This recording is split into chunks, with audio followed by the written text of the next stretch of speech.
अस्सलाम वालेकुम एवरीवन, कैसे हैं आप सब लोग। उम्मीद करता हूँ आप खैरियत से होंगे। आज मैं सुबह सुबह निकल रहा हूँ घर से और मैंने सोचा कि मैं आप सब लोगों को जो है वो ये भी दिखाता हूँ कि किस रास्ते से मैं स्कूल जाता हूँ। सऊदी अरेबिया जद्दा की कुछ गलियाँ आप लोग इंजॉय करें और साथ में एक बहुत ही ज़बरदस्त सा मौजू आपके साथ शेयर करता हूँ, क्योंकि कल की वीडियो के ऊपर मेरे बहुत ज़्यादा व्यूज़ आए और मैंने जो है बहुत सारे कमेंट्स पढ़े, तो उनमें कुछ लोगों ने कमेंट किया था कि ह्यूमिडिटी का प्रॉब्लम उनको आ रहा है। हमारे एक भाई हैं दुबई से, उन्होंने मुझे व्हाट्सएप पे भी रब्ता किया और जो है उन्होंने कमेंट भी किया कि ह्यूमिडिटी का जो है इशू है वो बताएं कि उसका क्या करना चाहिए। और कुछ लोगों को डेड इनिशियल इनफर्टिलिटी के इश्यूज आते हैं, तो वीडियोस तो उसके ऊपर बनाएंगे, लेकिन आज आपके साथ फिर दोबारा शेयर करता हूँ। तो सबसे पहले बात करते हैं कि आपका जो ये ह्यूमिडिटी का मसला है ना, देखें सऊदी अरेबिया के, हाँ एक भाई ने कमेंट ये भी किया था कि यार उधर तो बड़ी गर्मी होती है तो उधर तो परिंदे मर जाते होंगे। नहीं, ऐसा नहीं है। हर जगह का हर चीज़ का एक तरीक़ाकार होता है। देखें, कुछ स्टेप बाय स्टेप बातें चलेंगी, आपने साथ जुड़े रहना है। और अगर आप चैनल पर नए हैं तो चैनल को ज़रूर सब्सक्राइब करना है आपने। अच्छा, सबसे पहली बात ये आ जाती है कि ह्यूमिडिटी का ताल्लुक जो है ना, वो अंडे से बच्चा निकलने का है। बहुत सारे लोगों का डेड इन शेल जो है वो सिर्फ और सिर्फ ह्यूमिडिटी के मसले की वजह से होता है। अच्छा, उसको सॉल्व करने के लिए बहुत सारे लोग जो हैं वो ह्यूमिडिटी फायर लगाते हैं, या वो नीचे पानी डालते हैं, या उनकी ह्यूमिडिटी वैसे हाई होती है, ऐसी जगह पे उन्होंने परिंदे रखे होते, कूलर लगाते हैं। वो एक फॉर एग्जांपल उनको लगता है कि जी कम है, वो लगा देते हैं, उनकी वो नॉर्मल हो जाती है। व्हाट इफ़ कि आपका जो नेचुरल टेम्परेचर है बाहर का वो बढ़ जाए, उसमें ह्यूमिडिटी बढ़ जाए, तो ऑटोमेटिकली आपकी ह्यूमिडिटी तो अंदर डबल हो जाएगी, आपको वो मसला आ जाएगा। ठीक है, तो जो बात इसमें इम्पॉर्टेंट आपने याद रखनी है वो ये है कि ह्यूमिडिटी को आपने चेक करते रहना है, या आप ऑटोमेटिक ह्यूमिडिटी फायर लगाएं। ऑटोमेटिक, मेरे पास ऑटोमेटिक ह्यूमिडिटी फायर एक नहीं दो लगे हुए हैं। ठीक है, दोनों रूम्स में आपने नीचे पड़े देखे होंगे। देखें, वन टाइम आप खर्चा करते हैं, और वो मैंने 500 रियाल के लिए थे कोई 2 साल पहले। ठीक है, उसमें 5 लीटर पानी डलता है, ऑटोमेटिक है। उसको सेट कर दें आप कि जब ह्यूमिडिटी 50 से नीचे आती है वो चल पड़ते हैं, 60 से ऊपर जाती है वो स्टॉप हो जाते हैं। ठीक है, अब उसके अंदर जब फॉर एग्जांपल 60 से ऊपर नेचुरल जाएगी वो बंद हो जाएंगे, नेचुरली 50 से नीचे आ रही है वो ऑन हो जाएंगे। मतलब ये कि ऑटोमेटिक पैसा आप थोड़ा सा लगाएंगे, आपके मसले हल होते जाएंगे। जितना आप इसके अंदर यानी कि ऑटोमेशन पे जाएंगे उतने अच्छे रहेंगे। पोल्ट्री फार्मिंग क्यों कंट्रोल शेड की कामयाब है, क्योंकि वो सारी ऑटोमेटिक है। जो हमारी बायर है बेचारी, वो नेचुरल ऊपर नीचे होता रहता है, क्योंकि कंट्रोल शेड के अंदर वो प्रॉपर हर चीज़ मेंटेन एक ही रहनी है। अब मेरे जो एसी हैं, एसी पे भी टेम्परेचर जो है वो मेंटेन किया हुआ है, ऑटोमेटिक एसी लगाए हुए हैं, जिसका टेम्परेचर खुद ही वो उस पर पहुँचता है, बंद हो जाते हैं। ठीक है, उससे नीचे आता है ऑन हो जाते हैं। और उसको भी, हालांकि वो ऑटोमेटिक है और मैंने नए लगाए हैं, पुराने नहीं लगाए। एक रूम में आपने देखा वो पुराना सा एसी लगा हुआ है, लेकिन वो मैं चलाता नहीं हूँ। मैंने एक एसी लगाया हुआ है, ऑटोमेटिक लगाया हुआ है, एग्जॉस्ट फैन लगाए हुए हैं, उससे वो प्रॉपर वो टेम्परेचर मेंटेन रहता है। तो नंबर 1, ह्यूमिडिटी आपने खुद चेक करते रहना है। अगर आपने कोई मैनुअल जुगाड़ किया हुआ है, अगर आपने ऑटोमेटिक लगाए हुए तो आपको इशू नहीं आएगा। तो बेहतर यही है कि आप ऑटोमेटिक जो है वो ह्यूमिडिटी फायर मिल जाते हैं, बाहर से मिल जाते हैं, आपके दोस्त यार आते जाते रहते हैं, सऊदीया से मिल जाते हैं, पाकिस्तान से भी मिल जाते होंगे, या जिस कंट्री से आप वीडियो देख रहे हैं वहाँ पे भी मिल जाते होंगे। तो उसको आपने फाइंड करना है और लगाना है, और उसको चलाना स्लो है, बिल्कुल स्लो लेवल पे चलाना है आपने उसको, यानी कि 1 पे आपने उसका जो प्रेशर ऑफ ह्यूमिडिटी है वो 1 पे रखना है। ये बात क्लियर हो गई। उसके बाद इनफर्टिलिटी और ये जो इश्यूज आते हैं, देखें आप कामयाब ब्रीडिंग करना चाहते हैं ना, हमारे पाकिस्तान के अंदर ट्रक की बत्ती के पीछे लगाया हुआ है सब ने, बड़े बड़े लोगों ने। मैं बड़ा इस चीज़ के ख़िलाफ़ हूँ।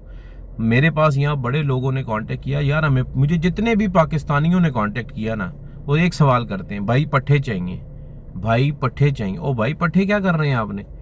बेवकूफ़ों वाले काम आप लोग करते हैं कि आप पट्ठा लेते हैं, 6-7 महीने 8 महीने उसको पालते हैं, उसको आप जनाब पाल के जब ब्रीडिंग पे लगाते हैं उस वक्त तक उसका रेट गिर गया होता है। ठीक है, आपको कोई भी चीज़ लेनी है, ओ भाई जाएं आप उसका फ्रेश पेयर लेके आएँ, उसको ब्रीड पे लगाएं। आपके पास जैसे ही देखें वो आपको 2000 4000 10,000 महंगा मिल जाएगा, लेकिन आपके पास आते साथ वो ब्रीड कर देगा।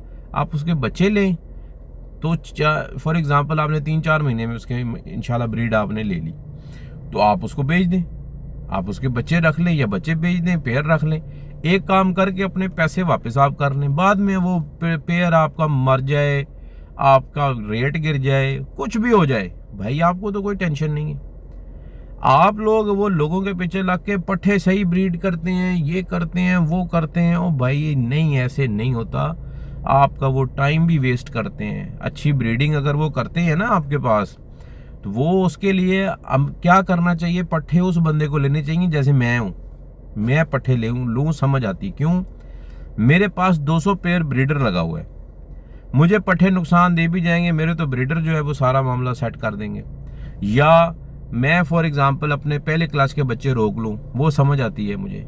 आप जब नए ब्रीडर होकर पट्ठे लेने के चक्कर में पड़े रहेंगे तो आपको क्या फ़ायदा होगा। आप 8-10 महीने उन्हीं को पालते रहोगे और उसी में बोर हो जाओगे। आप बोर हो जाओगे क्योंकि ब्रीडिंग नहीं आ रही। हर बंदा परिंदे रखता है, वो कहता है इसके बच्चे निकले, वो पट्ठों के कहाँ बच्चे निकल रहे हैं। ठीक है, तो ये कोई वो जस्टिफिकेशन नहीं है। वो अच्छा ब्रीड करते हैं, ब्रीडर पेयर भी अच्छा ब्रीड करते हैं। कोई भी कंडम ब्रीडर पेयर भी मैंने देखे हैं जो मेरे पास ऐसा जोड़ा आया है, लोग कहते हैं यार ये नहीं चलता, फारग है ये, ओके सस्ता ले लेना। बहुत सस्ता ले लिया मैंने सबसे पहले उसको डिवर्मिंग करना है, एंटीबायोटिक देने हैं, अच्छे तरीके के विटामिन मिनरल्स उनको देने हैं। कोई यानी कि 2-3 महीने लगातार एवरीडे उनको अच्छी डाइट देनी है, अच्छे विटामिन देने हैं।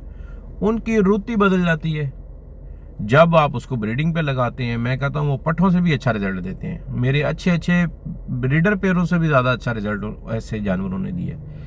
तो ये सिर्फ और सिर्फ जो है ना टेक्निकल गेम है, बाकी ये बातें सब बकवास हैं कि आप सिर्फ पट्ठे लें, सिर्फ पट्ठे हाल नहीं है। हाँ वो अच्छी ब्रीड करते हैं, अगर आपने उनको अच्छा ग्रो अप किया है, अच्छी ब्रीड करते हैं, इससे मैं इत्तेफाक करता हूँ।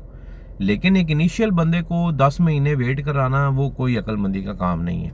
वो सिर्फ अपने देखें, मैं ब्रीडर हूँ, मैंने अपने बच्चे कहीं ना कहीं तो बेचने हैं, तो मैं यही चूरन चलाऊंगा कि भाई पट्ठे सबसे अच्छे होते हैं। क्यों पट्ठे कहूँगा तो लोग मेरे बच्चे लेंगे ना, मेरे तोतों के बच्चे तभी बिकेंगे।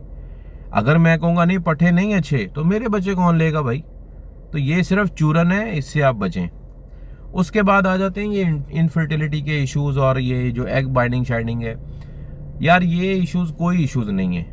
अगर आप अपने बर्ड को डेली विटामिन डी कैल्शियम दे रहे हैं ना, ये इशू आपके पास नहीं आएगा। इनफर्टिलिटी के लिए मैं जो चीज़ इस्तेमाल करता हूँ और मुझे कभी कोई इशू नहीं आया उसमें, वो आपने देखना है जो वर्साले लगा का है ना फर्टिवेट, वो आप हफ्ते में एक बार दें। ब्रीडिंग सीजन के जब शुरू होने वाला होता है तो 10 एक दिन लगातार दे दें। उससे आपका बर्ड जो है वो बिल्कुल पूरा सीजन सेट चलेगा। यानी कि वो इसलिए मैं कह रहा हूँ कि मेरे पास सही चल रहे हैं, मैंने किया है। और मैं कोई भी चीज़ जो आपको बताता हूँ वो प्रैक्टिकली एक्सपीरियंस हुआ होता है तो बताता हूँ, ऐसे कोई भी बात मैं नहीं करता।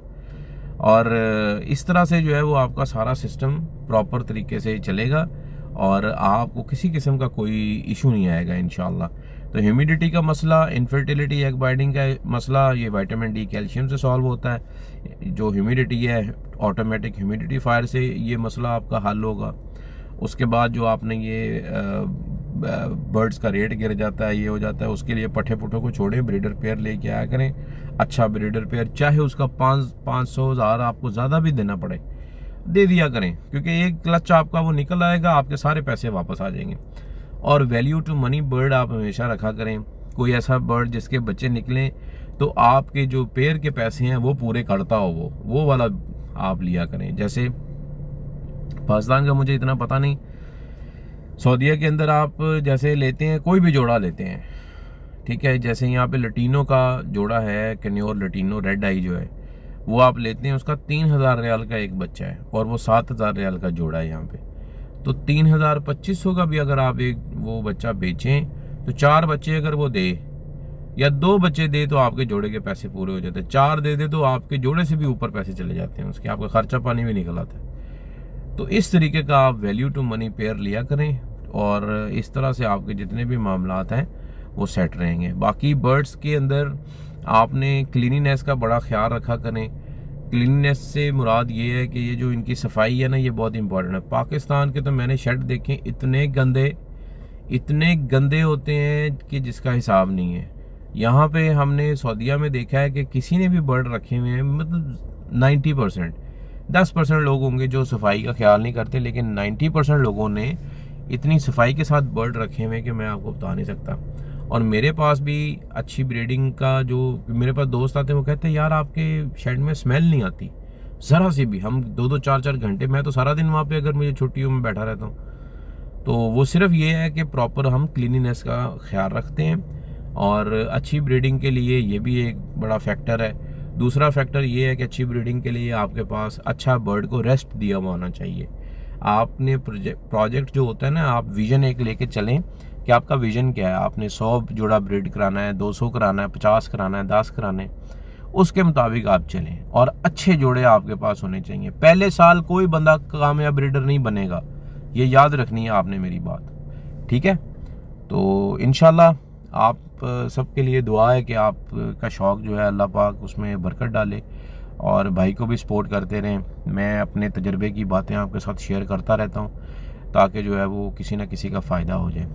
अगर आप चैनल पे नए हैं तो जज़ाकल्लाह खैर, चैनल को ज़रूर सब्सक्राइब करना।